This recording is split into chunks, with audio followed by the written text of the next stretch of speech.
monitor media and take note of the competing perspectives in the country, particularly those from opposition members and indeed their surrogates and supporters, it becomes increasingly clear that theirs is a particularly weak hand. It's a weak hand because there are some things that are orthodox and have been mainstays in the Jamaican political landscape. I'm speaking here of issues concerning which an incumbent administration would typically be criticized in Jamaica, certainly in the lead up to a general election. Here in Jamaica, we have had what many would describe as some intractable challenges. We have had, never mind the big word, we have had challenges that have persisted with us and have been deemed very difficult to navigate and address. You'll recall back in 2011, the Simpson-Miller-led administration came to office on a platform of job creation. They had touted the JEEP program. JEEP, of course, was an acronym for Jamaica Emergency Employment Program, because there was a global recession from 2008. It adversely impacted us in Jamaica here, particularly in 2009 and beyond. And job displacement, the downturn created displacement at levels that saw the whole issue of people having access to jobs being in play. And understandably, the then opposition, led by Mr. Simpson-Miller, throughout that period, 2007 to 2011, would have exploited that. They exploited that. And they exploited it to good effect. They came to office with 42 seats to the JLP's 21, and the JEEP was one of their flagship initiatives. Never mind the fact that JEEP was a pop-down, defunct thing with just some menial jobs. Some bushing and other kinds of unsustainable menial jobs. And so I draw for that example to simply point out just how weak the hand of the current parliamentary opposition is, because they're not able to take to the political stump in this 2025 contest and in this election campaign going into the general elections. They're not able to take to the political platform and exploit or highlight the issues that have typically bedeviled Jamaica. So their hand is particularly weak. Jobs, in terms of unemployment, that now keep, because unemployment at present is at a new record low in the country, 3.3%. That now keep. Parties in opposition have always had the ability, certainly in recent decades, to wax warm in relation to crime management. This current PNP opposition cannot do that, because that now keep. We have an over 40% reduction in murders relative to the corresponding period last year. Other major categories of crime, shooting and rape and burglary and robbery and so on, those are also registering considerable reductions. So the murder situation in the country, though we are nowhere near where we would want to be, murder, though, has been slashed in half, as it were. And therefore, from the standpoint of exploiting an issue for political purposes and for political calculations, that the PNP, Peter Bunting and the others, They do not have that to talk about. When last have you heard a statement from Peter Bunting as opposition spokesperson on national security in relation to anything portfolio related? The man has been rendered obsolete. He has been made redundant invariably. Yes? Murders and the ability for an opposition to exploit the murder situation in the country on the political stump, that I dare say, nah keep. They don't have that in their arsenal this time around. And so they are left with very little. It was a colleague of mine, one of the commentators elsewhere in Radioland, George Davis, during the budget debate, who had made the point about the PNP being boxed out. That is precisely what has been happening. By boxed out, it means the areas and the issues for which the politicians and the political parties would compete. Government is essentially taking those issues, dealing with those issues in such a way that there's no room for the other side to maneuver. So they can't exploit crime, they can't exploit infrastructure because these people are doing way more water systems than they ever did when they were there. They are fixing roads and doing more road development than those people ever did when they were there. All of those things. Housing for hotel workers, training program at heart, making it free, giving people access to their tools of trade at no cost to them. All of the things that are being addressed, including poor relief, social housing, social pension for persons over age 75 and so on. These are certainly Rolls-Royce developments compared to what the other folks did when they were there. And not to mention the whole business of no new taxes, doing so many things while not having to come to the people for new taxes. 10 consecutive budgets of no net new taxes and 8 successive budgets of no new taxes. Unprecedented in Jamaica. So where does that leave us? Or better yet, where does that leave the parliamentary opposition? As I've said, it leaves them with a very weak hand. And as a result of that very weak hand that they have going into these general elections, they are clutching for straws. They are all over the place, and they are like the proverbial drowning man.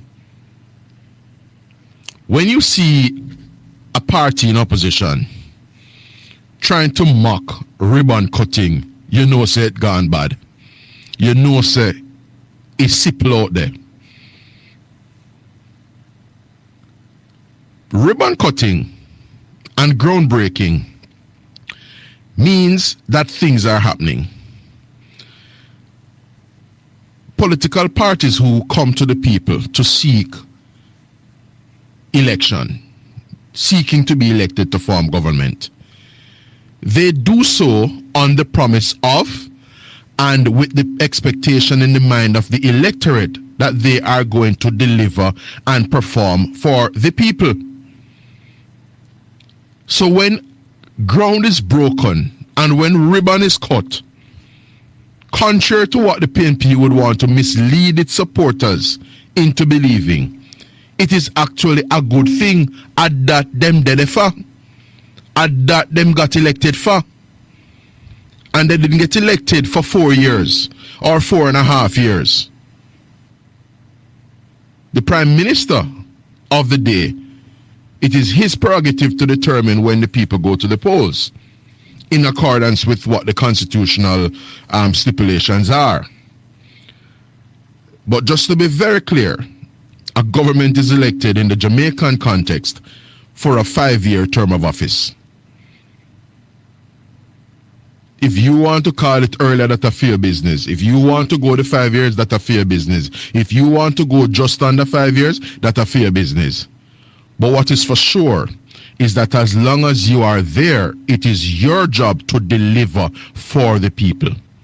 And I dare say this morning, whether it was the ribbon cutting down at Pedro Plains last Friday, or whether it was the ribbon cutting down in northern Trelawney the previous, Thursday, for the Western Resilience Water System, or last Friday's irrigation of the Pedro Plains, harnessing water from the Black River to irrigate those very important agricultural lands down in South St. Elizabeth, or whether it was yesterday's ribbon cutting having regard to the handing over by the government of 93 brand new buses,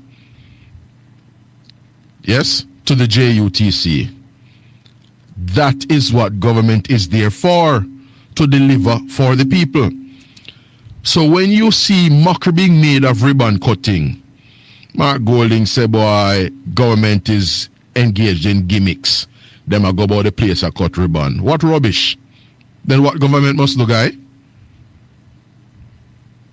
What do you expect government to do? Joining the chat, of course, was Damian Crawford, because whenever the circus is being held, whenever the circus is being held, you can't leave out the chief thespian.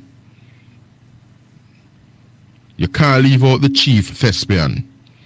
So he joined the chat and said, boy, Andrew cut ribbon left, right, and center.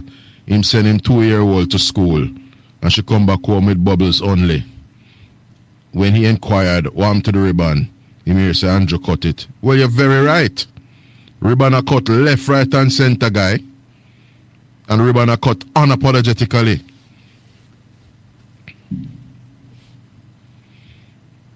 So, the idea that ribbon cutting is being scoffed at by the opposition is the clearest indication of the very points I made yesterday when I indicated to you listeners that what is unfolding before us, what is happening before our very eyes, is a calculated and unfortunate misleading by the PNP of their own supporters. They're trying to keep them down. They're trying to keep them in a particular mode.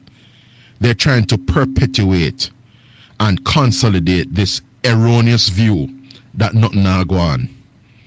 Instead of pointing their own supporters to opportunities that them can make a better life for themselves and their families, instead of imploring their own supporters to hold their head up. Was it Luciano? Lift up your head and hold it up high. We know that we will survive. Yeah? Or we'll win the fight. Yeah? Lift up your head and hold it up high. You don't hear that from a PNP platform. You don't hear that from Bunting. What you hear from Bunting is that Fame Pitney now go take the bus, as if his child would ever have taken the bus anyway. And again this morning, and throughout this campaign, I'm going to be speaking to JLP supporters and even more so to PNP supporters, because I want more of you. Good morning, Africa. I want more of you to come to your senses. I want more of you to understand and appreciate what is happening. Your party that you have been lending your support to over the years, the orange shirt that you have been wearing, the people who lead that movement do not mean you well. The things that are unfolding before our very eyes are the things that they did not do and were not able to address, certainly in any meaningful or sustainable way when they were there. Because contrary to the picture they would want to paint to you, contrary to that picture, yeah, they would want you to believe that they are this brand new entity that has come down from heaven. And we know that that is not so. These guys were in office for 18 and a half years at one point. And what did we see over that period? We saw the greatest transfer of wealth from the poor to the rich in this country since slavery.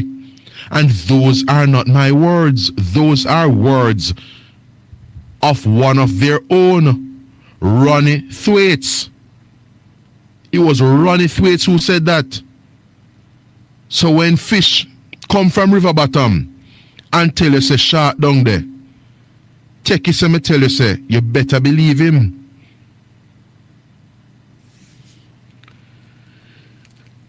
When the JLP came to office in March 2016, we campaigned in the elections leading up to March 2016 on a platform of turning things around. We knew what the deficits were, we knew what the challenges were, and we implored the Jamaican people to entrust us with the reins of government in order to deliver for them. And I want some of the low voltage folks, the Peter Buntings and the Damian Crawfords and the Dayton Campbells and the Mark Goldings, to understand this. Low voltage minds, I want you guys to understand this. The journey of 1,000 miles begin with the first step. And importantly, the fruits that are harvested today because the seeds were planted, whether weeks ago, months ago, or years ago. Where am I going with this? You see the things that are happening now, and you see the PNP scoffing at it and saying, hey, they're just doing this because election are come up. Yeah? They're just doing this because they want to fool you up and secure a third term.